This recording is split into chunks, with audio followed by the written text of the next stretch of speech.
Hello friends, आज की ताज़ा खबर में आप सबों की स्वागत है। झारखंड की तमाम छोटी बड़ी खबरें आपको इस वीडियो में देखने को मिलेगी। जनसंख्या बड़ी चुनौती, परिवार नियोजन जागरूकता रथ को सीएस ने हरी झंडी दिखाकर किया रवाना। परिवार नियोजन पखवाड़ा के तहत सोमवार को सदर अस्पताल खास महल से civil surgeon doctor RN Jha, CMO doctor Sahir Pal व जिला अक्षमा पदाधिकारी सह कुष्ठ निवारण पदाधिकारी डॉक्टर AK लाल द्वारा जागरूकता रथ को हरी झंडी दिखाकर रवाना किया गया। इस रथ के माध्यम से जिले वासियों को परिवार नियोजन के संबंध में जागरूक किया जाएगा। मौके पर नुक्कड़ नाटक का प्रदर्शन कर सदर अस्पताल आने वाले लोगों को परिवार नियोजन क्यों जरूरी है, इसकी जानकारी दी गई। CS डॉक्टर RN झा ने बताया, बढ़ती जनसंख्या हमारे देश के समक्ष आज बड़ी चुनौती है। इसी के साथ अगली बड़ी खबर, 26 नवंबर को झारखंड के 60 लाख कर्मचारी रहेंगे हड़ताल पर, केंद्र सरकार के फैसले का करेंगे विरोध। 26 नवंबर को राज्य के लगभग 60 लाख से अधिक मजदूर हड़ताल पर रहेंगे। देश भर के 10 श्रमिक संगठनों ने हड़ताल को अपना समर्थन देंगे। संगठन के अनिवर्णन बोस ने बताया कि बोस के मुताबिक हड़ताल में अलग अलग सेक्टरों के मजदूर में शामिल होंगे, जिससे शहर के लेकर ग्रामीण स्तर पर सफल बनाया जाएगा। इंटक के महासचिव राकेश्वर पांडे ने बताया कि विभिन्न कानूनों में हुए बदलाव के विरोध में ये हड़ताल किया गया है। इसी के साथ अगली बड़ी खबर, झारखंड में लव जिहाद के खिलाफ कानून की मांग। मध्य प्रदेश उत्तर प्रदेश के बाद अब झारखंड में लव जिहाद के खिलाफ कानून बनाने की मांग शुरू हो गई है। इस संबंध में रांची के सांसद संजय सेठ ने CM हेमंत सोरेन को पत्र लिखा। उन्होंने कहा कि झारखंड में लव जिहाद के मामले लगातार बढ़ रहे हैं। अब तक सूबे की हजारों बहनें व बेटियां इसका शिकार हो चुकी है। पहले प्रेम, उसके बाद विवाह और फिर धर्म परिवर्तन का दबाव। इसी के साथ अगली बड़ी खबर, नहीं रहे धोनी के मेंटर। देवल सहाय का 73 साल की उम्र में निधन। 22 साल पहले धोनी को अस्थायी पेन पर रखा था। इंडियन क्रिकेट टीम के पूर्व कप्तान महेंद्र सिंह धोनी के मेंटर रहे देवल सहाय का मंगलवार सुबह निधन हो गया। 73 साल के देवल सहाय ने मेडिका अस्पताल में अंतिम सांस ली। पिछले 3 महीने से वे बीमार चल रहे थे, जिसके बाद उनका मेडिका में इलाज चल रहा था। इसी के साथ अगली बड़ी खबर, झारखंड में कोरोना, राज्य में मिले 233 नए पॉजिटिव मरीज, 2 लोगों की हुई मौत। झारखंड के विभिन्न जिलों में नए 233 कोरोना संक्रमित मरीजों की पहचान की गई। वहीं 191 मरीज ठीक हुए, इसमें 32 रांची शामिल है। इधर राज्य में कोरोना संक्रमण से 2 लोगों की मौत भी हुई, इसमें रांची और बोकारो से 1-1 मरीज शामिल है। अब राज्य में कुल संक्रमितों की संख्या 1,07,688 पहुंच गई। इसमें से 2,202 एक्टिव सक्रिय मरीज हैं। इसी के साथ अगली बड़ी खबर, चारा घोटाला मामला, CBI ने हाईकोर्ट में दाखिल किया जवाब। कहा, लालू यादव ने पूरी नहीं की आधी सजा, न मिले जमानत। चारा घोटाला में सजा काट रहे लालू प्रसाद यादव की जमानत को लेकर CBI ने मंगलवार को अपना जवाब हाईकोर्ट में दाखिल कर दिया है। CBI ने अपने जवाब में कहा कि लालू यादव ने दुमका कोषागार मामले में अभी तक आधी सजा नहीं काटी है। साथ ही CRPC की धारा 427 का भी मुद्दा उठाया है। इसी मामले में अगर लालू को जमानत की सुविधा मिलती है तो वे जेल से बाहर निकल जाएंगे। इस मामले में 27 नवंबर को सुनवाई होगी। लालू ने दुमका कोषागार में आधी सजा काटने और कई तरह की बीमारियों का हवाला देते हुए जमानत मांगी है। इसी के साथ अगली बड़ी खबर, कोरोना से दूसरी जंग को तैयार रहे। रांची में मास्क नहीं तो होगी कोरोना जांच। जमशेदपुर में 8 घंटे जेल, धनबाद में अभियान जल्द। दिल्ली समेत कई राज्यों में कोरोना का कहर फिर से शुरू हो चुका है।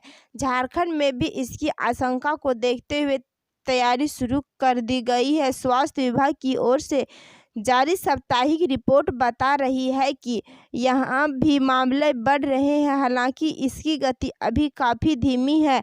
रिपोर्ट के अनुसार 16 से 22 नवंबर के बीच एक हफ्ता में संक्रमण दर 0.22% बढ़ी है।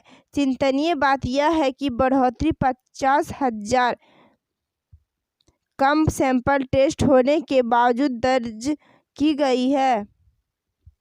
इसी के साथ अगली बड़ी खबर, गुमला छात्रवृत्ति घोटाला। जिस स्कूल में एक अल्पसंख्यक छात्र वहां 1676 दिखा 17 लाख निकाले, अब 26 स्कूलों की जांच। सिसई गुमला के जिस स्कूल में मात्र 386 बच्चे पढ़ते थे, इनमें एक अल्पसंख्यक छात्र है, वहां 1676 अल्पसंख्यक छात्र दिखाकर 17 लाख रुपये का घोटाला किया गया। कार्तिक उरांव आदिवासी कुंडुक उच्च विद्यालय मंगोलो के प्रधानाध्यापक अरविंद उरांव ने 3 नवंबर को डीसी से शिकायत की थी। सिसई थाने में प्राथमिक दर्ज करने के लिए 13 नवंबर को आवेदन दिया था, लेकिन जांच पड़ताल के बाद केस दर्ज करने की बात कहते हुए पुलिस ने पल्ला झाड़ लिया था।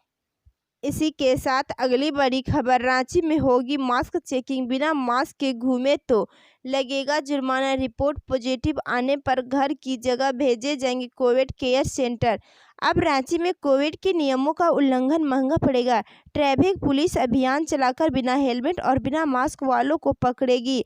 उनसे न केवल जुर्माना वसूला जाएगा, बल्कि नज़दीकी स्टैटिक टेस्टिंग सेंटर में उसकी कोरोना जांच कराई जाएगी। जांच रिपोर्ट पॉजिटिव आने पर चाह कर भी वे होम आइसोलेशन में नहीं रह पाएंगे, उन्हें सीधा कोविड केयर सेंटर में भेजा जाएगा। मंगलवार को हुई समीक्षा बैठक में यह निर्णय लिया गया। इसमें डीसी, एसएसपी के साथ ट्रैफिक एसपी व जिले के अन्य आला अधिकारी शामिल थे। इसी के साथ अगली बड़ी खबर, 2016 राज्यसभा चुनाव मामला। चुनाव में गड़बड़ी करने के आरोपी आईपीएस अनुराग गुप्ता के खिलाफ होगी कार्रवाई। सीएम ने दी अनुमति। राज्यसभा चुनाव में गड़बड़ी के आरोप में निलंबित आईपीएस अधिकारी अनुराग गुप्ता के खिलाफ अब कार्रवाई शुरू होगी। सीएम हेमंत सोरेन ने मंगलवार को इसके लिए स्वीकृति दे दी है। इसी के साथ अगली बड़ी खबर, 18 साल से कम उम्र के विद्यार्थियों के अभिभावकों प्रिंसिपल को देना होगा शपथ, पर उनके बच्चे वाहन चलाकर नहीं जाते स्कूल। जिले के निजी व सरकारी स्कूल में पढ़ने वाले 18 साल से कम उम्र के छात्रों के अभिभावकों को शपथ पत्र देना होगा कि उनका बच्चा 2 पहिया अथवा 4 पहिया वाहन चलाकर स्कूल नहीं जाता है। साथ ही सरकारी व निजी स्कूल के प्राचार्य को भी शपथ पत्र देना होगा कि 18 साल से कम आयु के विद्यार्थी वाहन चलाकर स्कूल नहीं जाते। वहीं वैसे अभिभावक जो बच्चों को स्कूल छोड़ाने जाते हैं, उन्हें भी हेलमेट पहनना होगा। इसी के साथ अगली बड़ी खबर, हाईकोर्ट का आदेश, प्राथमिक शिक्षकों के खाली आरक्षित पदों को जल्द भरे सरकार। 1500 अभ्यर्थी इस फैसले से लाभान्वित होंगे। झारखंड के गैर अनुसूचित 11 जिलों में प्राथमिक शिक्षा के खाली आरक्षित पदों को जल्द भरने का आदेश झारखंड हाईकोर्ट ने दिया है। सोमवार को जस्टिस एसके द्विवेदी की कोर्ट में सुनवाई करते हुए सरकार से कहा है कि गैर अनुसूचित जिले के प्राथमिक शिक्षक के खाली आरक्षित पदों को जल्द भरा जाएगा।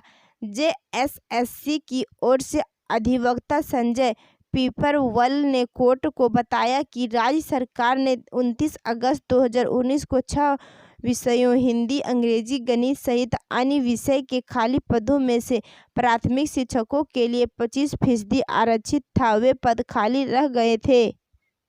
इसी के साथ अगली बड़ी खबर, झारखंड के नाम जुड़ रही एक और उपलब्धि।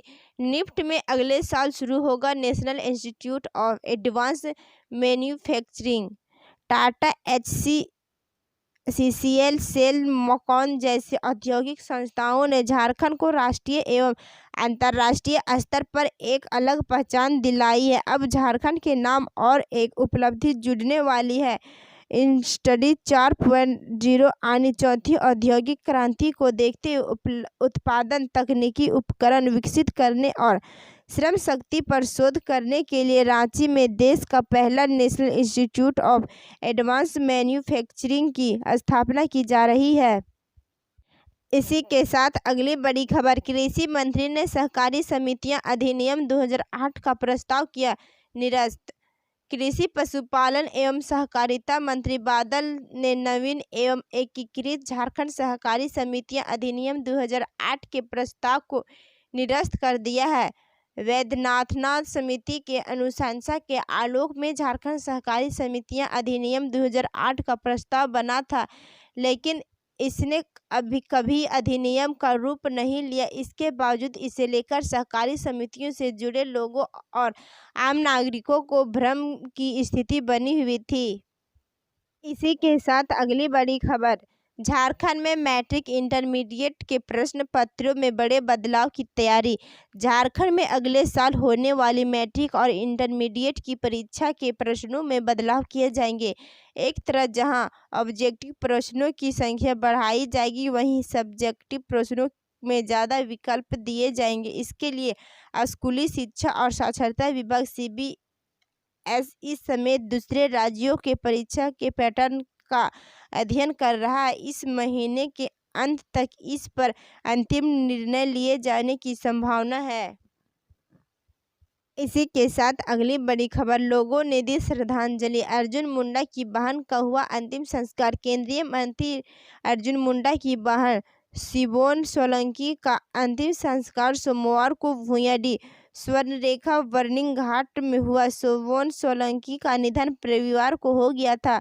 बहन के निधन की सूचना के बाद अर्जुन मुंडा सोमवार की सुबह दिल्ली से जमशेदपुर पहुंचे। यहां पहुंचने के बाद सीधे साकाची अपने बहन के आवास पर पहुंचे। इसके बाद उनकी अंतिम यात्रा निकाली।